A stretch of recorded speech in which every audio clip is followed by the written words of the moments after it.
Hello and welcome to the Growing Green podcast. Your host, Jeremiah Jennings, is the owner of Growing Green Landscapes in Birmingham, Alabama, and has a passion for growing the entrepreneurship community for those who are young in business. Being a business owner isn't easy, especially in the early years, and that's why in this show we dive into a wide range of topics covering all the challenges small business owners deal with. Even if your company is generating $1 million or more, the stories from our great guest and Jeremiah's own firsthand experiences will propel your business forward. And now, here's your host, Jeremiah Jennings. What's going on, everybody? Thank you so much for tuning in to an episode today here on the Growing Green podcast. This is your host, Jeremiah Jennings, and I'm super excited to come to you today with another fresh new episode for you, and we have an awesome guest interview coming up. This one's going to come in hot and heavy, and we are not going to waste any time today getting to it. So we have Chase with Chase Lawn and Landscape joining us on the show today out of Oklahoma, I believe. How are you doing today, buddy? Doing well. Thanks for having us. We're super excited to talk today all about landscaping in general. Yeah, man, I'm excited to have you on. I followed your Instagram for a while now. You have some killer projects, just really, really good content that you're putting out there, and I really enjoy watching it. And I was like, man, this is a really cool business out west that I haven't seen or heard much about, but I saw that you guys are just doing really good work, and I wanted to get you on and kind of hear a little bit more of your story. Looks like you've got a somewhat of a larger size company, maybe medium to large size company there, and we'd love to just hear more about it. So if for any of our listeners who haven't heard of what your company is, what you're doing out there in Oklahoma, give us the backstory on how your lawn and landscape company got started, what the process of the growth has been, and then we'll kind of just go from there. Absolutely. So I started Chase Lawn and Landscape in 2009. I was 14 at the time. My dad said, you want to get a vehicle when you're 16, you need to start saving money, so we need to get a job of some sort. So I took my grandpa's push mower, Honda push mower, classic. Hondas are super awesome push mowers. I took that, and I took my dad's weed eater and edger, and my grandpa bought me a landscape wagon, like one of those expanded metal ones, not like a radio flyer. And I knocked on doors for a weekend, and I got 25 accounts. I think a lot of it was probably sympathy, feeling bad for this kid doing lawns for $25 a pop. So, when you're 14 and you make $300-400 in a week, you're thinking that you're just rolling in the dough. But it was cool. It opened my eyes up to, the green industry as a whole and just making money kind of on your time and the way that you want to do that. So it kind of, the first year grew. My dad kind of felt bad for me, so he ended up going out, and since I couldn't drive at the time, he ended up going out and towing the trailer. We got a trailer.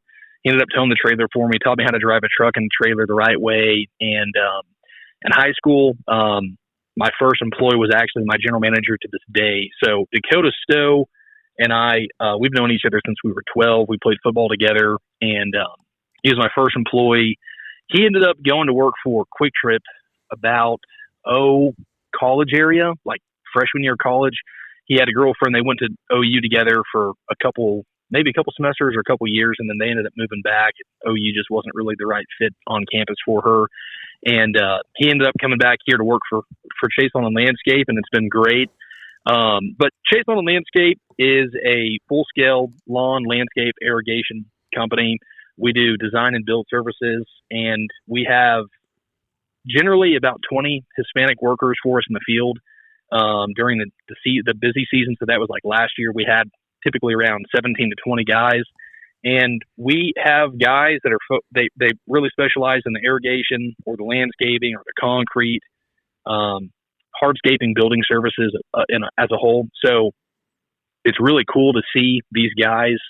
We come up with designs together, we brainstorm together, and we come up with some really cool stuff.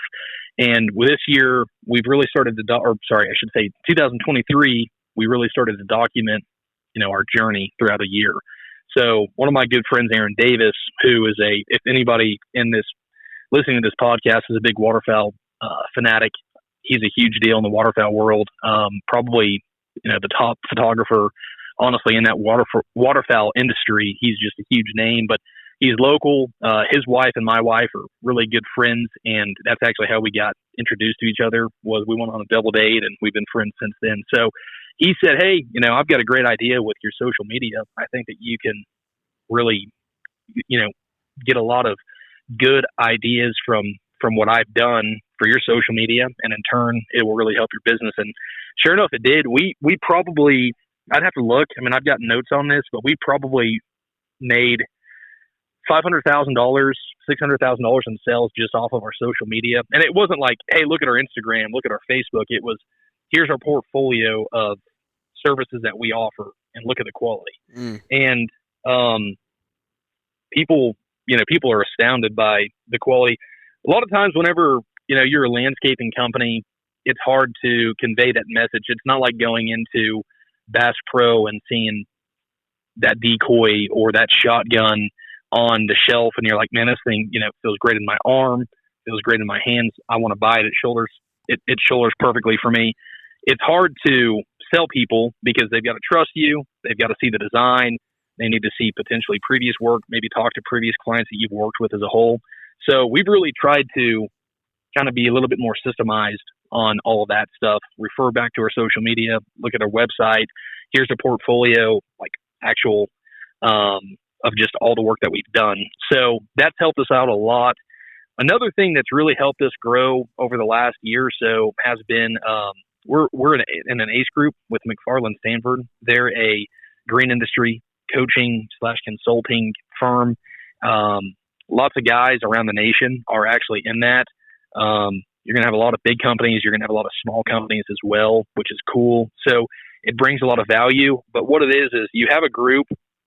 You have the ACE Discovery in March that you go to in Louisiana and New Orleans, and you get paired up kind of close to your revenue size. I mean, they're not going to have a guy that's doing $1 million with somebody that's doing $20 million necessarily, but you can of course talk to that $20 million business owner. That's not a problem at all. It's not like he's too good for you or anything. But what I love so much about that is everybody's super honest and open about their systems, their numbers, and their business. Like, everybody's in this together. Let's figure this out. If you're having a problem with hiring the correct employees or getting systems in place for your maintenance division, whatever it might be. So what they've helped us with is getting more organized. There's always room for organization. And also we are starting to use them for bookkeeping. So they're going to help us with our numbers. Just when you think you know your numbers, you can always learn something more. And we're in a peer group with like 12 or 14 other guys, and their companies range from about $1 million to $5 million. So it's cool to see different perspectives. You get to see their morning rollout. You get to see the way that they operate with their management. You get to see how they operate with their crew leaders, how their shop is set up, all that stuff. So you'll do a site tour with your group. And then a lot of people know about this, the Grow Group, Marty Grunder's Grow Group. We go to that every year. That's kind of almost a little bit of a taste of what an ACE peer group would be with an on-site meeting. But you also have a once-a-month meeting with your business coach, and that's helped us out a ton. So I always recommend, like, in the green industry, just because other guys are mowing lawns or doing landscaping or irrigation doesn't mean that you got to be an enemy to them. You can learn something from anybody. You really just have to be open-minded and be welcoming of a new idea, or it's going to limit you. So I'd say one of the biggest things that's helped us grow is having an open mind for Dakota and myself to listen to other people. So in 2020, we had some typical problems with employees. It wasn't anything catastrophic, but 2019 was horrible. It was an absolutely catastrophic year for us. We thought we were doing well, and it derailed real fast. Had a lot of guys. I really can't remember what we were doing revenue-wise in 2019, but I just knew we were just going down a bad, dark path. And I got set up on LMN, started to do that budget, and that really helped us to figure out our bidding process and how to price things the right way based on that budget that you build in LMN. And that's, you can do the free version, or you can do, a paid version if you want to do that as well. And then we started to get better in 2020. We had a little bit of problems in 2020, just like anybody does, but we had some good systems in place. We built on that for 2021. In 2021, things went pretty well.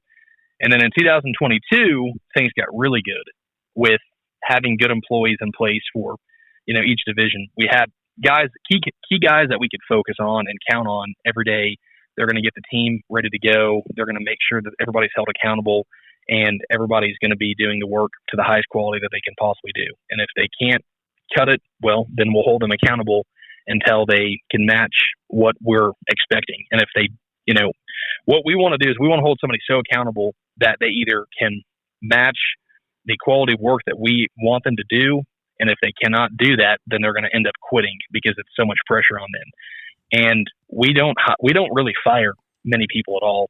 This whole year of 2023, I think I fired one person, and we had probably 3 or 4 people that ended up quitting because we were holding them so accountable. We had a crew leader that did. It was an unfortunate deal. I mean, he was a good kid, but it was just an immature mindset, and we tried to coach him up the best we could. But I highly recommend, if you can coach somebody rather than fire somebody, it's a lot easier. It's the same concept as if you can retain a client, it's a lot easier to sell them on that and keep a client around than it is to find a new client and earn a new client's business and trust.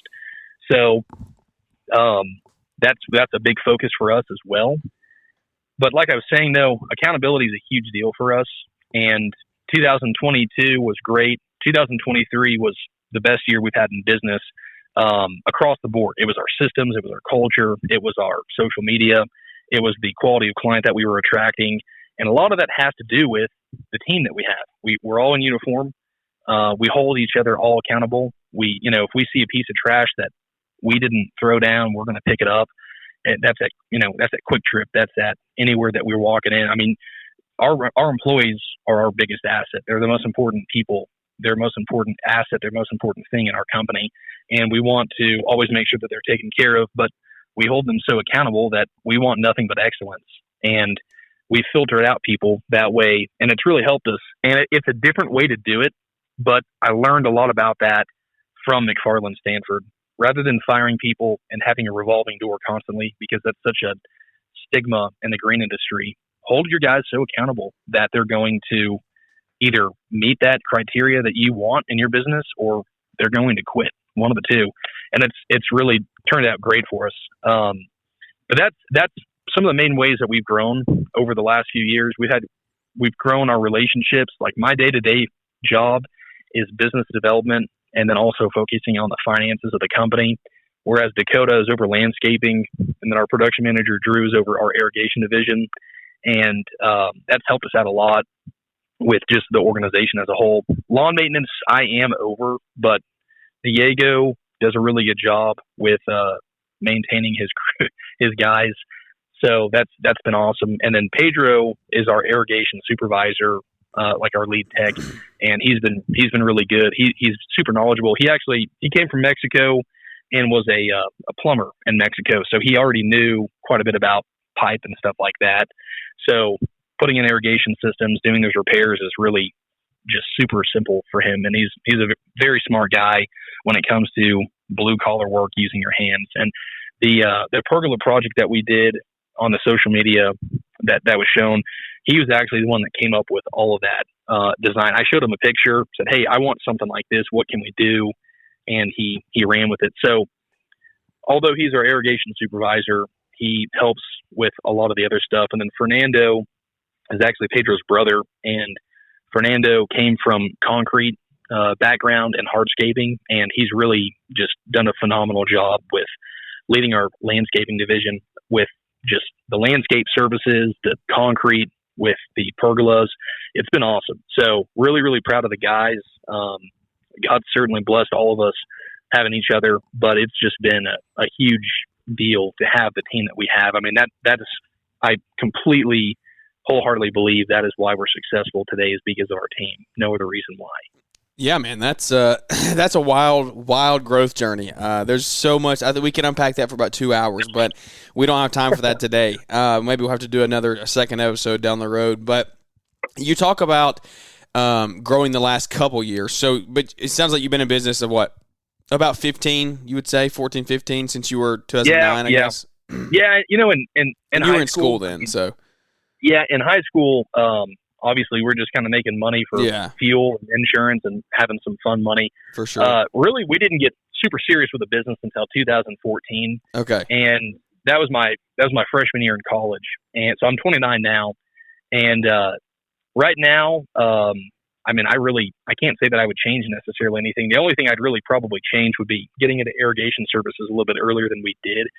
Tulsa, Oklahoma has a pretty large gap in irrigation services. There's only maybe 3 companies in town that really do a good job of irrigation services, and we're one of them. And I think the main reason why we're so good at irrigation is because of Drew and Pedro, and of course the team that is around that irrigation division. But a lot of people don't truly understand how to install irrigation systems or how to do the repairs the correct way, where you're not just trying to get it, put a Band-Aid on there and get to the next job to make a buck. Mm-hmm. Yeah. Integrity comes with that a lot. I mean, so as you've grown, did you grow lawn maintenance? Is that what you started in and just kind of have developed into the other stuff from that? Started mowing lawns, and then of course, get into a little bit of shrub trimming, and then putting some mulch down, and then getting into the landscaping side of things. The first big landscape job that we did was a commercial job for a restaurant that's not in business anymore. They might be in different states, but they came to Broken Arrow, Oklahoma, and they were in business for like 6 months, and I don't know if they just weren't making the money or if they went bankrupt. I'm not sure, but we did a $60,000 landscape job for them, and I was a senior, but I was going to be a 5th year senior, so it was my senior year of college, and I had one more year of college, and I had 4 or 5 employees at the time, and Dakota was one of them. And all the guys but Dakota let us strike. They wanted $2 more an hour. I was like, man, we've already had some problems with you guys. I'm not doing that. That was back in 2017, 2016, something like that. And so we busted it out. We got the landscape job done, but it was in the fall. It was Christmas light season, leaf removal season, end of mowing, landscaping. So it was a huge headache to deal with, but we ended up getting it all handled and got it done. But I had to quit school because of that. I was like, hey, I can either pick school, or I can go ahead and basically, lose half my business if I pick school, or I can get this job done and continue on the line. So I continued, and I don't regret that. I'm not looking back at all. Very happy with where we are. So our projection for 2024 is 2.5 to 2.75 million. Mm-hmm. And I don't think that anybody should be shy about talking about their revenue, and they also shouldn't lie about that. That's one thing that McFarland Stanford. I mean, if you lie about your revenue, they're going to find out, because you got to turn in your financials quarterly or monthly, and that's one of those things where it's really opened up my eyes to see, most companies, that when you talk to them, they're really trying to size you up, how many crews do you have? Oh, well, I have, one more than you, or, oh, I make $100,000 more a year than your company does. That's all fine and dandy, but really what it boils down to is your systems, your profitability, all that stuff. So if anybody that is listening, I want you to understand, profitability is what matters. Systems is what matters. How do you sleep at night as a business owner? Yeah. Are you happy? Do you dread going to work? Do you dread payroll whenever payroll comes up weekly or biweekly? There's a lot of those questions. And I mean, I've been through all that stuff, but I can say you need to make sure that what you're doing makes you happy, of course, and that you are running your business the right way. And there's many different resources to find all that stuff out. What do you say? So I've been talking a lot recently about systems and processes, putting those things into place, because I think that it is a key indicator in how you're going to grow over the next 6, 8, 10, 12 months, however long that you're looking to grow your company. Absolutely. What would you say over your last couple years in business were some of the most key systems and processes that you put in place early on? 2022 was finding some solid employees to really have the trust in the field, and making sure that they were in uniform, they were safe, safety protocols were always met, and the quality was there, and did a lot of training. So that was kind of our theme for 2022. For 2023, just when I thought our culture was good, we toured Summit Landscape in San Antonio for the Grow Group in 2023, and I was blown away by their culture. I mean, mind blown over it. And I was like, well, just when I thought my culture was good, it's terrible. So we focused a lot on culture this year and accountability. That was kind of our theme for 2023.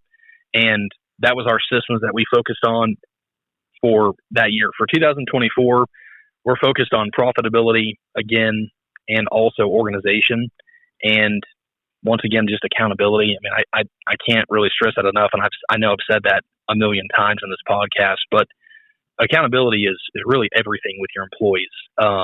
If you want them to be successful, whether it's in their personal life or for your business, you got to hold them accountable. Yeah, accountability is huge, and I think that's something that's hard for guys to do, especially when you're a smaller team, and you're really, really reliant on that one or two guys that you have there. It's hard to hold them accountable. Yeah. I've personally been in that situation before, and Absolutely. so I totally understand that. But go back to hiring employees, and I think the reason I want to hit on this here towards the end of the show is because we're about to get into the springtime, and people are going to be needing to add guys to their team. How did you find good employees? What was the hiring process? What was the vetting process to get those guys in the door, and then once they're in the door, just to retain them? Aside from the whole accountability thing that. We do have a pretty stringent interview process compared to other landscape companies, I would say. I mean, different companies, different industries are going to be way different, but Element has a great resource with their file library or something. I can't remember what it's called, but you can go in there. There's 700 plus documents. And I'm telling you, Element is a great resource for any size business you're in. It does not matter. So to do your budget, to do your estimating, but they have resources where there's interview questions. There's, there's a resume, or they turn in the resume, but it kind of guides you on what to look for in a resume. And also the interview questions it can give you all these questions to ask that you never really would think of. And practicing that, learning that, looking at other people's interview processes, from watching YouTube videos, just all that stuff. We've really learned a lot about that. So if in the interview process, something that we do is we'll ask them, hey, do you want a water or, a coffee or anything like that? They say yes or no. When they say yes, this is when I get excited, because a lot of times you'll give them the coffee, you'll give them the water. And at the end of the interview, the big thing is why we have so many interview questions in our packet is because we want to see how thorough you're going to answer. And a lot of guys will say, do I have to fill this out? Immediately, you're not going to get hired, because if you don't even want to fill something out that's 5 pages long with, 20 questions, you're not going to get the work done the way that we want it to be done. Yeah. And then also, do you push your chair in? How do you come dressed to the interview? And then the big kicker is, when you get finished drinking that little bitty water or that coffee, are you going to throw it away or leave it on my desk? And that right there, a lot of times speaks volume for their character or how they were raised or their maturity level. And that answers a lot of questions right there in that interview. So that is the main thing. Another thing also is, do they show up to the interview on time? So there's a lot of tips and tricks. And again, we don't have a lot of time. We can really dive deep into that, but that is one thing that we do in our interview process. But a lot of the guys, Hispanic workers, they want to work with their people that they know. They want to work with their cousins, their brothers, their friends. A lot of these guys have brought a lot of their family members along, and Pedro brought his brother. He's great with concrete. So he came over, and then another employee brought his other brother, who is really good with lawn maintenance and then landscaping, we found out, because it was just kind of a natural ability of his that we didn't realize he was good at the lawn or at the landscaping. He was on lawn maintenance, and we needed to have him fill in one day, and we're like, oh man, this guy's really good at landscaping. So you give people a chance a lot of times who, you're going to give somebody's going to give them a recommendation. You give them a chance. And typically, for the most part, it works out very well for us. Oklahoma has a very strong population of Hispanic workers. And those guys are the backbone of America. Yeah. They flat out are. We wouldn't have construction or roofing done truly if it was not for Hispanic workers. Yeah. Yeah, I was literally having that conversation last week, and those exact words coming out of my mouth is the economy would crumble without them showing up to actually go to work every day. So that's awesome. You do Christmas lights. We just got out of Christmas light season. I imagine you are still taking down. You maybe have all yours down already. But what does your Christmas light operation look like, man? Yeah, so our Christmas light process is a little bit different than a lot of people.